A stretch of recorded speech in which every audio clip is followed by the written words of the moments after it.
Today I'm going to show you how to fix a 2019 Samsung 4K TV with model number QN75Q90RAFXZA, and the customer stated that they had a completely dead no power fault with no standby light. They sent in their One Connect box for us to fix, so we'll open it up, diagnose it, and show you how to fix it.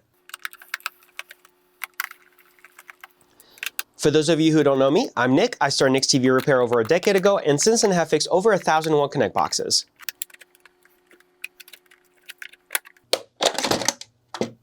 Typically, when we have a completely dead no power fault with our One Connect boxes, I like to start by checking our fuses and transistors. So for that, we're going to be in beep mode and continuity mode with our multimeter. When we have continuity, we get that beep. Let's check our first primary fuse over here.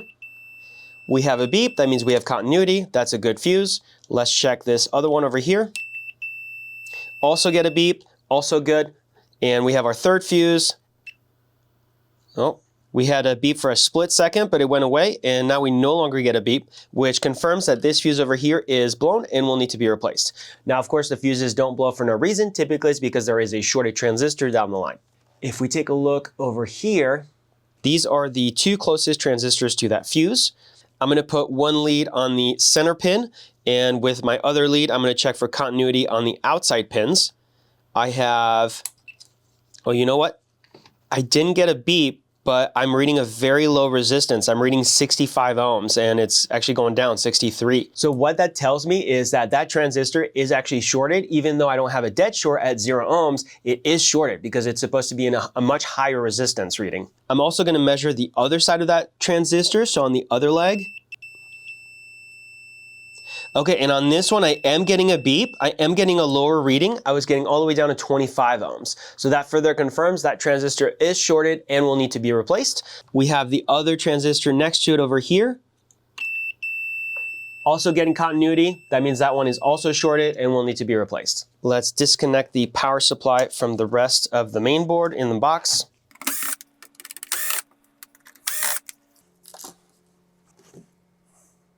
For this next part, we're going to switch over to our microscope. We're already focused on the backside of one of those transistors, and this is the center leg, and this is one of the outside legs. As we can see, we have that beep, we have that continuity, and this one was the leg that we did not get a beep, but we had about 60 ohms of resistance. As you can tell, the back is covered in silicone. In order for us to properly desolder and replace the component, we are going to have to remove that silicone.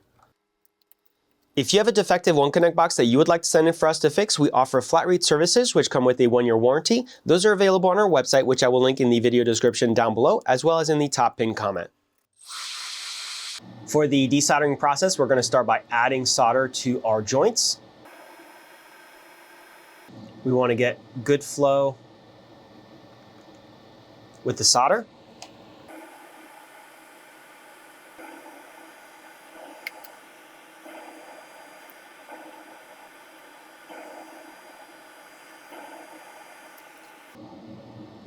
All right, now that we have good flow, we're going to hang out on the joint for a second and introduce our desolder wick. I like to fold over the desolder wick on the iron. This way it allows for more contact between the iron and the wick, and that helps with heat distribution from the iron into the joint. Okay, I think that's pretty good. So I can see the solder is flowing well. Okay, there we go. But my pin was not moving, which means that not all the solder was molten all the way through the joint. And once it is all the way molten, then I'll go ahead and introduce the desolder wick. There we go. All right, using my tweezers, we're gonna push on all the legs. Make sure that they are freely moving. So these bottom two are, this top one, not so much. All right, let's try again. There we go. So next, from the front side, as you can see, we have our transformer right here, which is gonna make it very difficult for us to unscrew this screw, which means I have to use these needle nose pliers and manually unscrew it this way.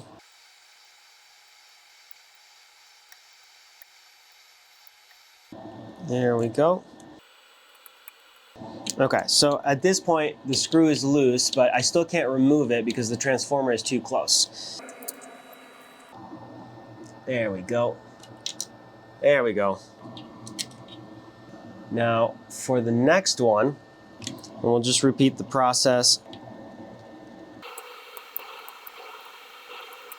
There we go. So this one, we can remove the screw. We'll flip it back over and desolder it. So same process. Try to get some good flow. Keep pushing on that pin until we get really good flow and the pin is able to move. Okay, there we go. There we go. Now we have really good flow.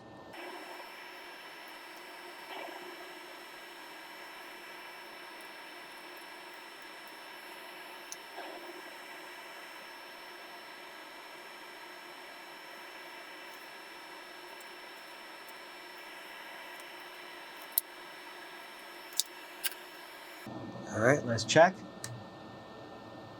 All right, there's a little resistance, but it is moving. This one's also good. Also good.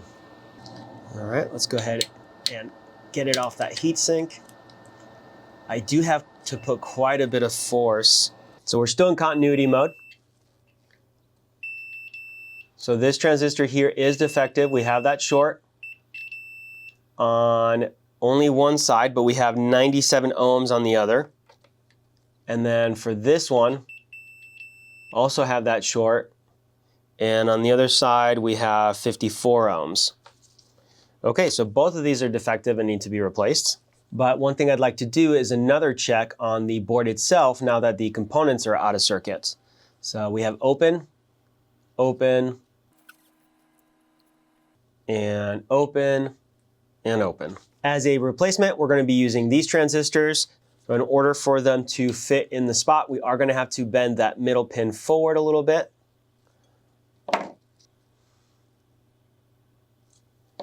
And we can't just install them onto the heatsink or they will short out. They do need some insulation.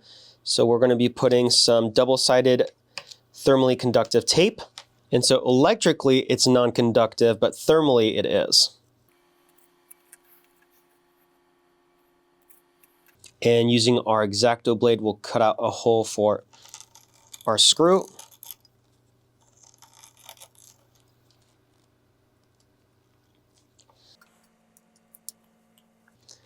All right, we'll feed our first transistor in.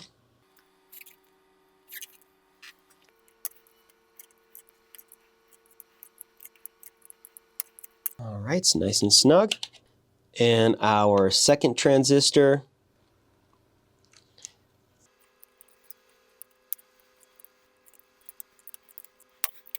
All right. All right, now we can go ahead and solder these in. So we have good flow. I'm just going to hang out on the joints for an extra couple seconds. There we go.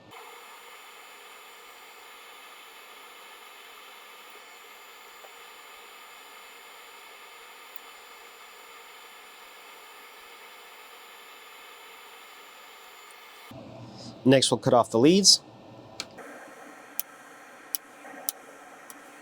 and clean up some of that flux residue.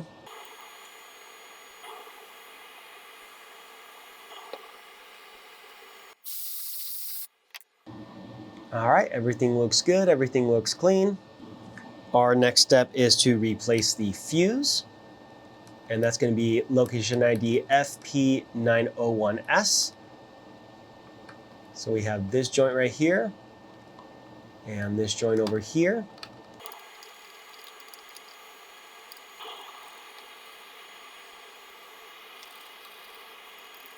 For this one, I'm going to add my solder, get good flow, but from the bottom, I'm going to use my tweezers. I'm just going to pull the component through. So the leg is actually no longer in the joint anymore. And that's going to make it a little easier for us to desolder. And it's hard to show on screen on camera, but we'll do the same thing over here. And there we go. So this is a 3.15 amp, 250 volts fuse. Of course, we're using an identical replacement.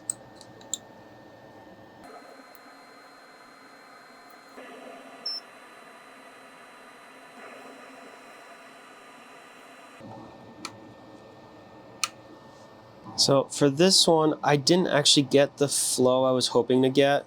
So I'm adding a little bit of flux, and we're just gonna touch up the joint real quick.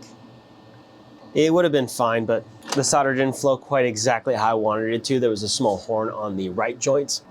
Quick cleanup for that extra flux. And now we can go ahead and live test. So I didn't do any voltage checks prior because we had immediately found the blown fuse and shorted transistors. But typically when that happens, that means our output voltages won't be present. So what we're gonna do is plug it in. I just heard it click, and we're gonna check our output voltages. So I am in DC mode. The first thing I'm gonna do is actually check my filter capacitors here. And you wanna be very careful because it's extremely close to this heatsink. So if you're not super careful, you could bridge short the filter cap to that heatsink, and you will pop a fuse and cause damage. Okay, and I'm getting a very steady 389 volts. So usually we want to see around 400. That means that our power supply is fully activating. If it was stuck in our standby mode, which it most likely was prior, we would have expected around maybe 170 volts instead of the 389, 400.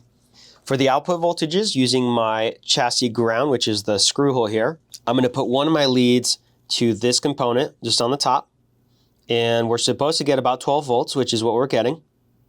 And over here is our high voltage line, and I believe this is supposed to be 350 volts. We're not getting any voltage, and that's because I believe we have to use a different ground, which is down here. And now we're getting 358 volts.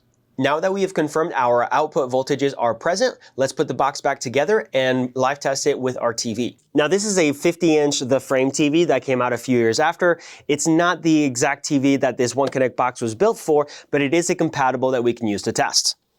So let's go ahead and plug it in. And we have power. The TV is turning on. So that confirms it. We have a successful repair. If you found the video helpful or useful, make sure to leave us a like, subscribe for more content, and thank you for watching.